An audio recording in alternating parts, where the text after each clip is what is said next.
First of all, I want to say that I think it's very creative what you did with the time loop because people that have already played the video game can predict what's going to happen next.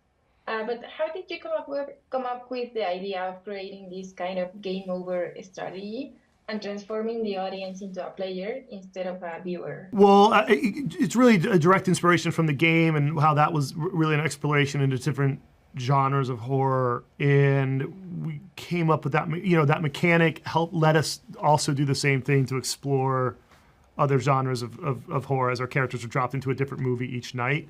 So we wanted to make sure the time loop wasn't something you had seen before, which is more that the repetition of events, and the characters learn the repetition and they can progress further and further on. Felt like we'd seen that, but what we hadn't seen was the characters being introduced to a new terror each night and a new problem to solve as they figure out a way to survive. Yes, and David, I love that in this movie you can see a mix of genres, just as Gary just said, from slasher to science fiction and found footage also. But how do you think your background in horror, from Annabelle all the way to all the way back to your short films, helped you adapt this famous video game? Well, I mean, I've been a long time horror fan. I mean, it is my favorite genre ever since I was way too young to even watch these movies.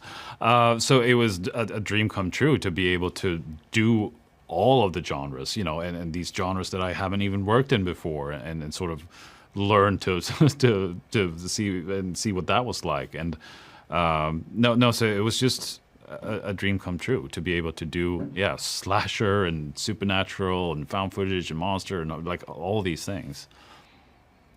Yeah, and I also want to talk about the practical effects and the makeup, especially on the Wendigos.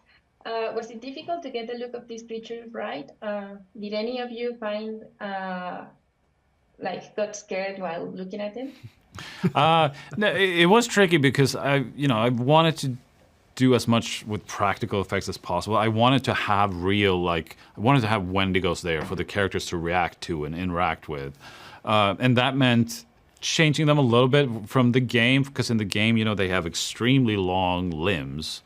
So to get as close to that as we could, we cast really tall, skinny people, and the Wendigos were played by dancers, like local dancers in Budapest, because we figured that dancers have a control of their body and they know how to move in interesting ways.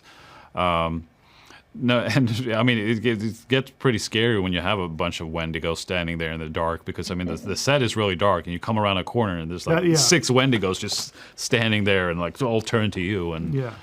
I had a couple jump scares happen with the Wendigos. Yeah, when you're in your phone and you look up and they're right there. And yeah.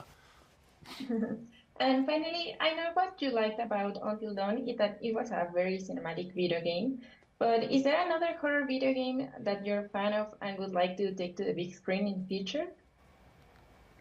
I mean, they were still making Resident Evil movies, but what I love about the Resident Evil games is that they have such different sort of settings, and they do a lot of interesting things with that.